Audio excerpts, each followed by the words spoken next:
उत्तराखंड की राजधानी देहरादून की शांत वादियों में टेंशन नजर आ रही है और हरी भरी वादियों में सांप्रदायिक तनाव ने उथल पुथल मचा दी है।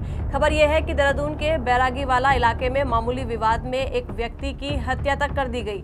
इस घटना के बाद इलाके में जो हुआ वो हैरान और परेशान करने वाला था।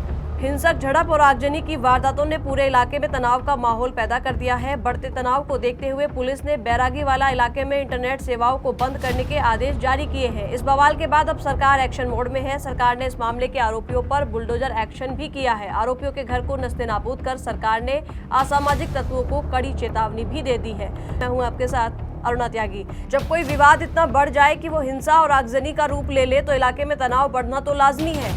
ऐसे तनाव को कम करने के लिए सरकार को भी ठोस कदम उठाने पड़ते हैं। ऐसे में बड़ा सवाल ये उठता है कि आखिर बैरागीवाले में ऐसा क्या हुआ और पानी के झगड़े को लेकर दो समुदाय आमने सामने आ गए और उस झड़प में एक व्यक्ति की जान तक चली गई।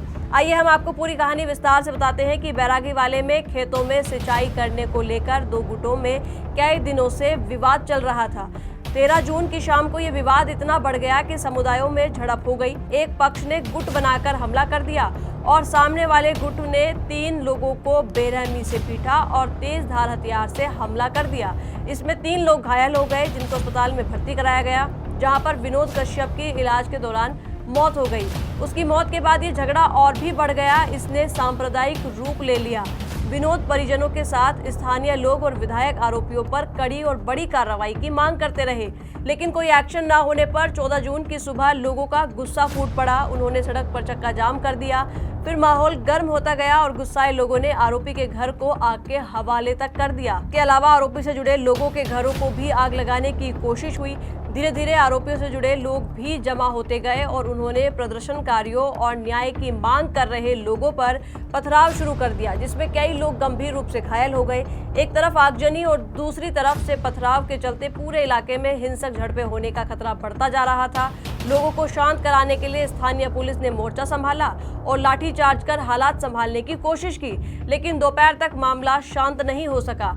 लोग इतने नाराज थे कि उन्होंने पुलिस पर पथराव कर दिया, जिसे कंट्रोल करने के लिए पुलिस को फिर से लाठीचार्ज तक करना पड़ा।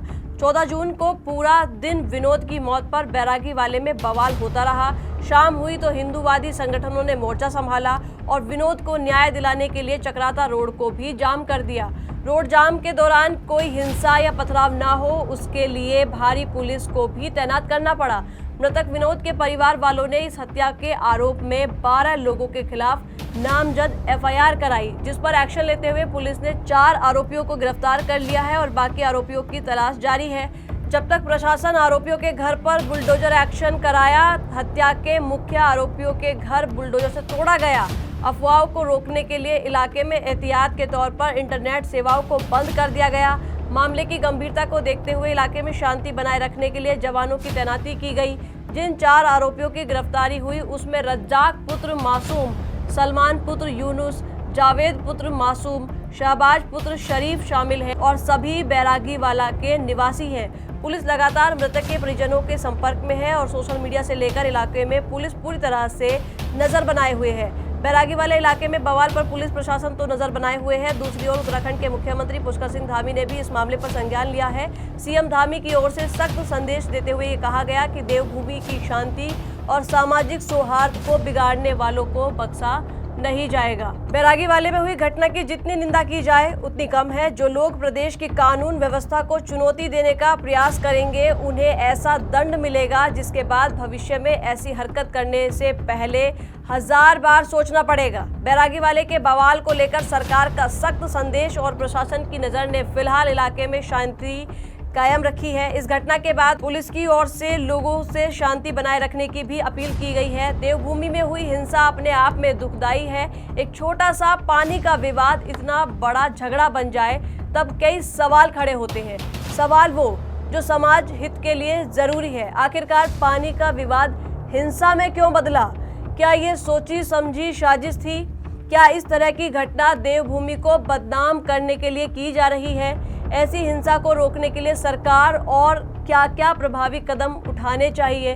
फिलहाल इलाके में शांति है कि बैरागीवाला के लोग शांति बनाए रखें और देवभूमि की छवि को खराब होने से बचाएं।